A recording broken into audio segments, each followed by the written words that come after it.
Hoje o Mundo Político faz o terceiro programa dedicado à luta pela igualdade racial, neste mês marcado pelo Dia da Consciência Negra. Nosso convidado é o professor e pesquisador do Departamento de Ciência Política da UFMG, Cristiano Rodrigues. Ele é autor de uma pesquisa sobre o ativismo negro e os impactos dele na criação de políticas públicas no Brasil e na Colômbia. Como os movimentos negros evoluíram nos dois países que têm em comum a latinidade e a origem escrava. Cristiano, muito obrigada por vir. Muito obrigado pelo convite. Por que estudar, fazer esse paralelo entre Brasil e Colômbia nesse assunto?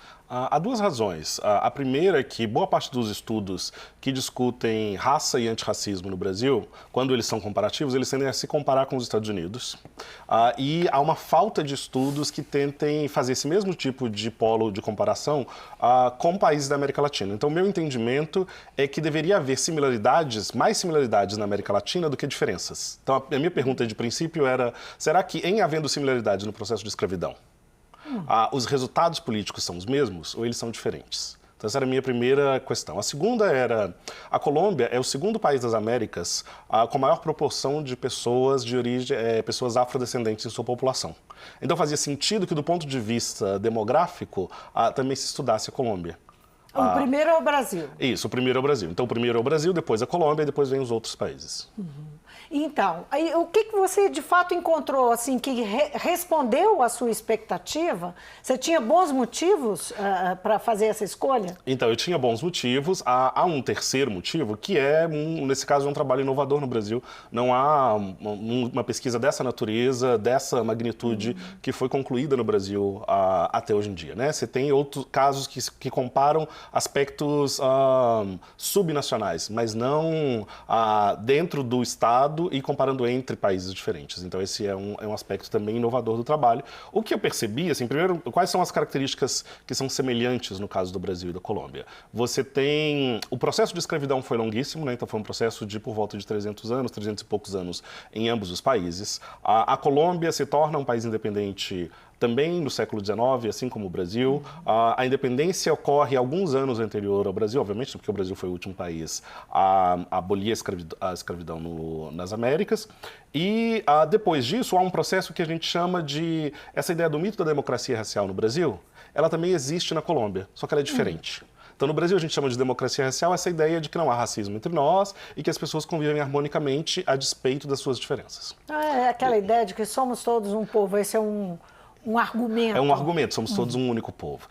Na Colômbia é uma coisa semelhante, mas é o que eles chamam de nação mestiça, ou nação mestiça. E aí eles propõem que essa nação mestiça é a combinação dos indígenas com os brancos. O interessante é que os indígenas compõem mais ou menos 3% da população colombiana. Os afrocolombianos compõem entre 10% e 25% da população, a depender do critério que você adotar. Porque se você adota o critério do censo, eles são por volta de 8% a 10% da população. Mas os ativistas negros tendem a entender que eles são a maioria. Então, apesar dos afrocolombianos serem a maioria do grupo populacional não branco, eles não eram considerados integrados na sociedade. Então, já começa nessa diferença. Apesar Deixa só entender esse negócio de percentual. Você disse que é a segunda população, a maior população nas Américas. Isso. E representa só 25% da população total do país. Isso. Então... Mas isso autodeclarado, como no Brasil? Porque aqui nós somos 55,8% segundo o último censo do IBGE. Nós temos uma questão de classificação que é muito diferente em ambos os países, né? No caso do Brasil, a classificação, você tem uma classificação que as pessoas se autodão no cotidiano, e você tem uma classificação que veio do IBGE, e você tem uma série histórica longa de censos que contabilizam cor. No caso da Colômbia, o primeiro censo a ter o quesito cor é o censo de 93, depois o censo de 2005 e agora o censo de 2018, que ainda não foi tabulado. O que isso quer dizer? E aí a população afrocolombiana, ela é distinta da brasileira porque ela tem diferenças étnicas dentro dela. Então você tem uma população chamada Raizal, que são habitantes afrocolombianos de uma ilha chamada San André, que não tem origem, que tem uma origem caribenha, que fala uma língua crioula e inglês. Aí você tem... Mas foram de escravos? Não, essa população não foi escravizada. E você tem uma segunda parte dos colombianos que são o que eles chamam de palenqueiros, que são aqueles afrocolombianos, perdão, são aqueles afrocolombianos que, assim como na experiência brasileira, se rebelaram contra o sistema escravagista e foram viver em acampamentos distantes. Só que a Colômbia é um país andino, então a passagem para esses lugares é muito mais difícil do que é num país como o Brasil. Então eles se escondiam atrás das montanhas, em lugares de longa... E aí o mais antigo desses acampamentos é o San Basilio de Palenque, que acho que existe desde o século XVI, XVII. Cristiano, antes que a gente faça um mergulho enorme pela Colômbia e a gente não consiga avançar, vamos lá para os movimentos. Você começa a estudar esses movimentos a partir dos anos 70, de 1970. Isso, então eu faço dois recortes, né? O primeiro recorte tem a ver com a promulgação das novas constituições de ambos os países, porque o meu entendimento é saber em que medida a ação desses movimentos teve influência na adoção de legislações dentro das constituições e em que medida, a partir das constituições, políticas públicas, legislações e ações voltadas para a representação política foram sendo construídas no tipo de um processo que eu chamo ou de conflito ou de solidariedade, ou conflito e solidariedade entre esses movimentos sociais e o Estado em cada país. Não necessariamente o que eles evoluíram, mas também os problemas que surgiram a partir dessa tentativa de ampliação de Exatamente. espaços. No Brasil, a Constituição de 88 garantiu dois direitos importantes, né? Ela propôs a legislação contra os crimes de racismo e ela tem uma legislação específica sobre a titulação de terras de remanescentes de quilombos. Isso é um efeito direto da ação dos movimentos negros no Brasil.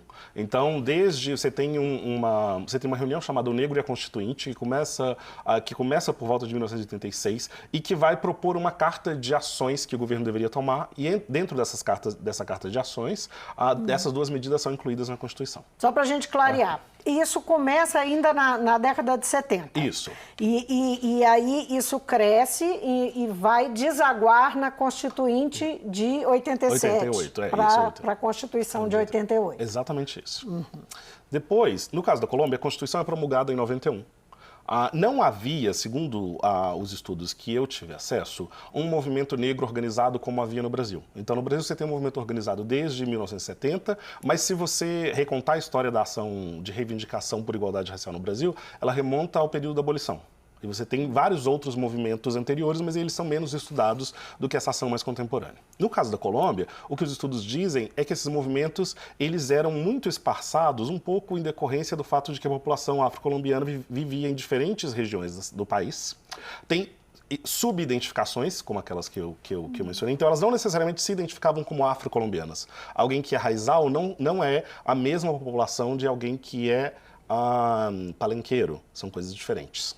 E aí foi no ato da Constituição de 91 que esses movimentos começam a se articular, porque na Constituição de 91 você tem a declaração das reservas indígenas, que tem direito administrativo, jurídico sobre as suas terras, e que eram terras quase sempre coabitadas com os afrocolombianos. E aí começa a haver um tipo de conflito entre os indígenas e os afrocolombianos por uma terra que eles dividiam igualmente.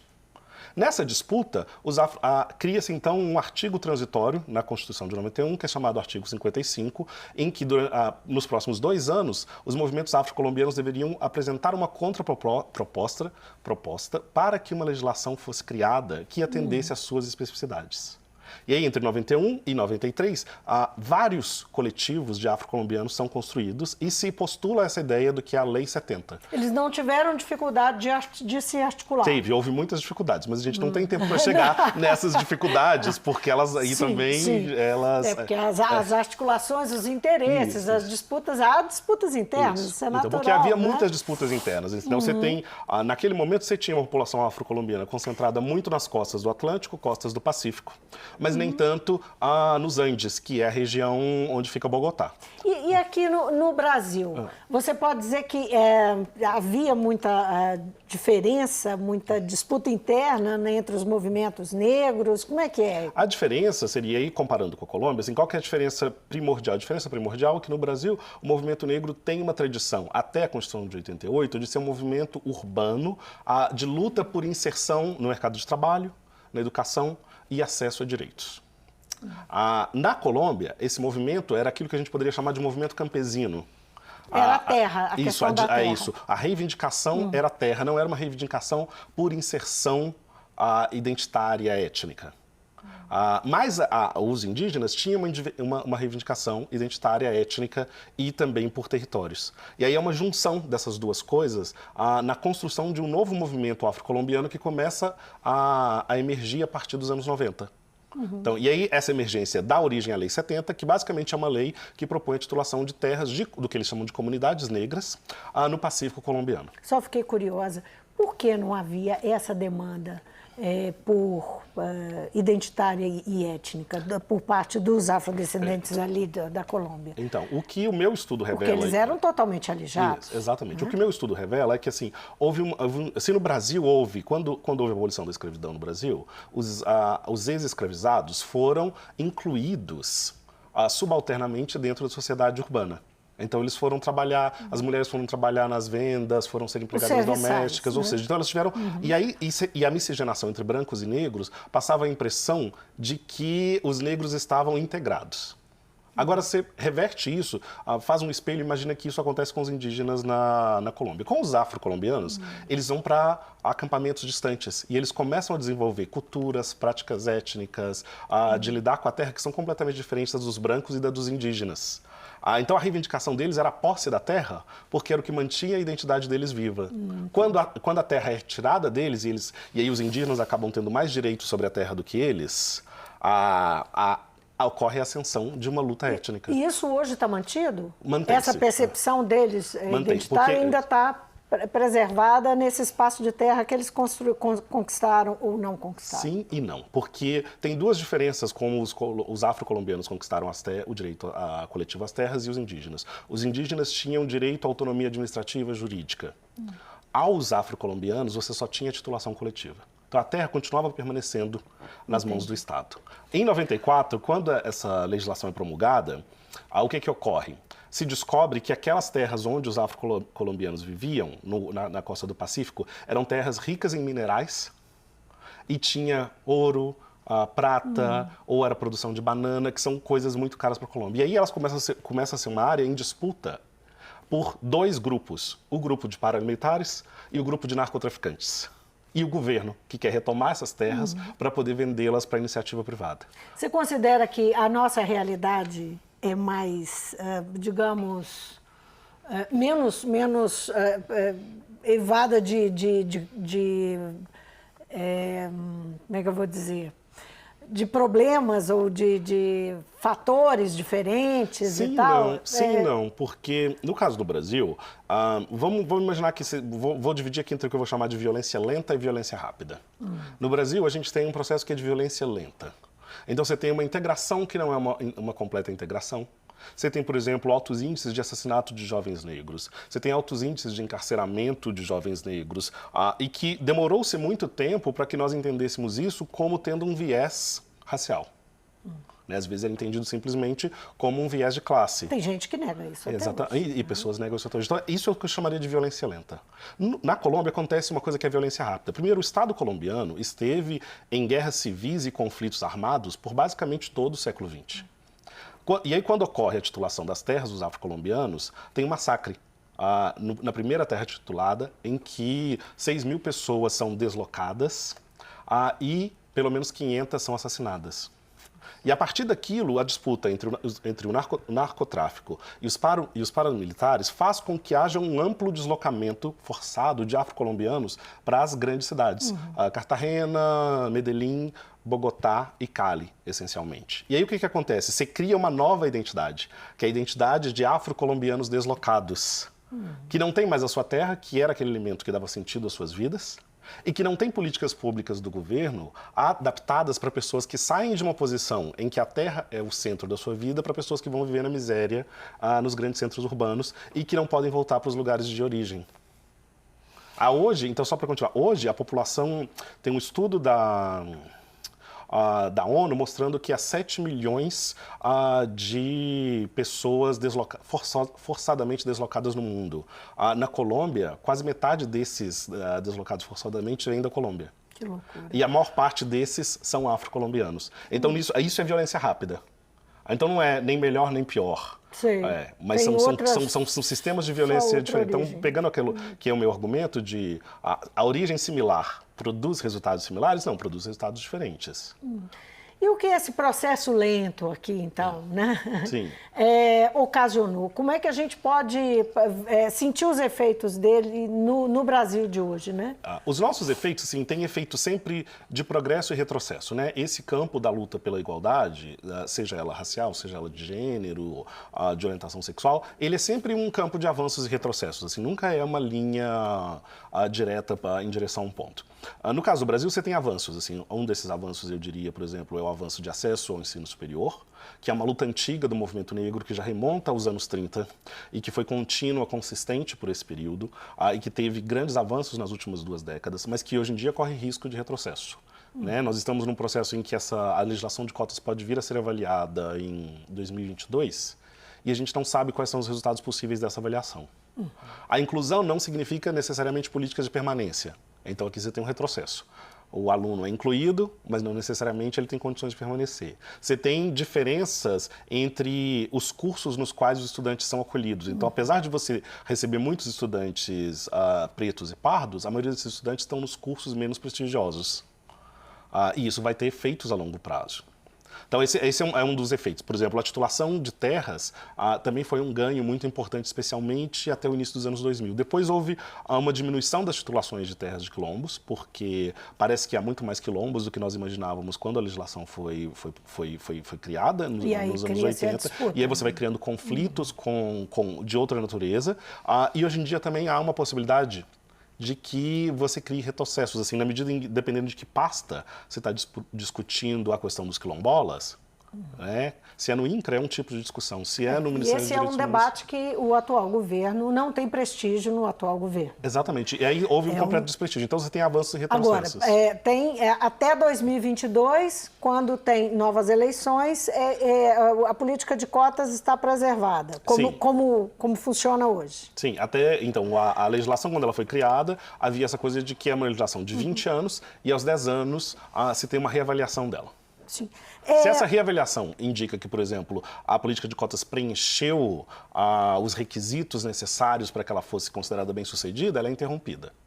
Falando de Constituição, não é? O que é a nossa Constituição? Como é que ela influiu nesses movimentos que você descreveu aí no Brasil? Então, basicamente, ela cria um mecanismo de equidade, né? Então, tem um princípio de equidade que rege a Constituição brasileira, que faz com que a luta por ações afirmativas, as lutas por reparações, todas essas lutas sejam incluídas dentro do texto constitucional, mesmo que elas não estivessem ali originalmente. Porque havia essa ideia de tratar desigualmente os desiguais para atingir a igualdade. Então, aquele princípio normativo já estava presente ali. Esse é o maior ganho da Constituição para a luta por igualdade. E é a partir dele que os movimentos negros vão conseguir influenciar o Estado a adotar medidas a partir dos anos 2000. Já começa um pouco no governo Fernando Henrique Cardoso, mas elas avançam mais nos governos seguintes. Mas os primeiros debates. A Constituição colombiana faz uma coisa semelhante, que eles definem a Colômbia como um Estado pluriétnico. E ao fazer isso, eles têm que incluir essas populações que estavam alijadas, como os afro-colombianos. Você estuda também a subrepresentação, sim, né, dos negros na política.